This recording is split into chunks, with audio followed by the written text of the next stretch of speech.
صاحب بہت شکریہ۔ جیسے ہم نے ذکر کیا بلاول صاحب اور زرداری صاحب کے بیانات کے حوالے سے، اب ان بیانات کے بعد ایک تاثر دیا جا رہا ہے کہ شاید بلاول صاحب اور زرداری صاحب کے بیانات میں تضادات ہیں۔ آپ سمجھتے ہیں کہ واقعی دونوں رہنماؤں کے بیانات میں فرق ہے، کوئی تضاد آپ کو بھی نظر آ رہا ہے سر؟ بسم اللہ الرحمن الرحیم،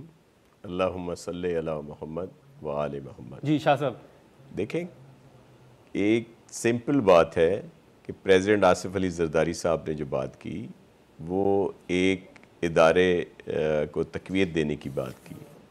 پاکستان پیپلز پارٹی کبھی بھی اداروں کو پریشرائز کرنے کی عادی نہیں ہے۔ جس طرح آپ نے دیکھا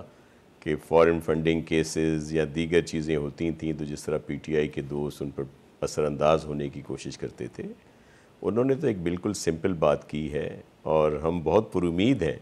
کہ 8 فروری کو جو الیکشن ہوں گے وہ فری اور فیئر ہوں گے، اور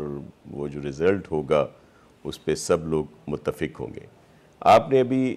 محترم ہمارے چیئرمین بلاول بھٹو زرداری صاحب کے سلسلے میں جو بات کی اور وہ جو ان کا بیان آپ نے دیا، اس کے ساتھ ساتھ آپ کو اس کے بعد والا بیان بھی چلا دینا چاہیے جو اسی وقت اسی سی سی کے بعد میں جب 2 دن ہماری میٹنگ چلی، اور اس کے بعد جب سی سی کا فیصلہ ہوا، جو خود چیئرمین بلاول بھٹو زرداری صاحب نے خود اس کو اناؤنس کیا، جس میں یہ کہا کہ سب نے پریزیڈنٹ صاحب کو ہی بھی اتھورائز کیا ہے کہ وہ اس معاملے پہ سب سے بات کریں، تو یہ بھی اسی سلسلے کی ایک کڑی ہے جو پریزیڈنٹ صاحب کا جس بیان کا آپ تذکرہ کر رہے ہیں۔ ہمیں اپنے اداروں کے لیے بہت احترام ہے، اور ہم سمجھتے ہیں کہ ان کو اپنا رول ادا کر دینا چاہیے۔ یہ بھی حقیقت ہے کہ پاکستان پیپلز پارٹی پہلے دن سے کہہ رہی ہے کہ انتخابات جو ہیں فوری ہونے چاہیے۔ ہمارا مطالبہ یہ رہا ہے کہ 90 دن میں انتخابات ہوں، لیکن جس طرح سینسز کے بعد آئینی طور پر بہت ضروری ہوتا ہے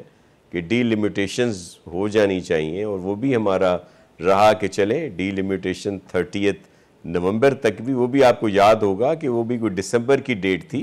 پھر پیپلز پارٹی کا ہی ایک وفد ملا تھا چیف الیکشن کمشنر صاحب سے، جنہوں نے اس کو پھر 30 نومبر تک کہا۔ ہمارا موقف تھا کہ چلیں آپ صحیح کہہ رہے ہیں لیکن شیڈول اناؤنس کر دیں، لیکن اب تو سپریم کورٹ میں یہ بات آئی، اور بہتر ہوتا کہ سپریم کورٹ میں یہ بات نہ آتی اور خود ہی الیکشن کمیشن یہ اناؤنس کر دیتے پہلے ہی، جو ڈیٹ تھی 8 فروری کی۔ لیکن اب ہم بہت پر امید ہیں کہ 8 فروری کو ہی الیکشن جو ہے ہوں، اور ان کا شیڈول وغیرہ جو ہے وہ آ جانا چاہیے۔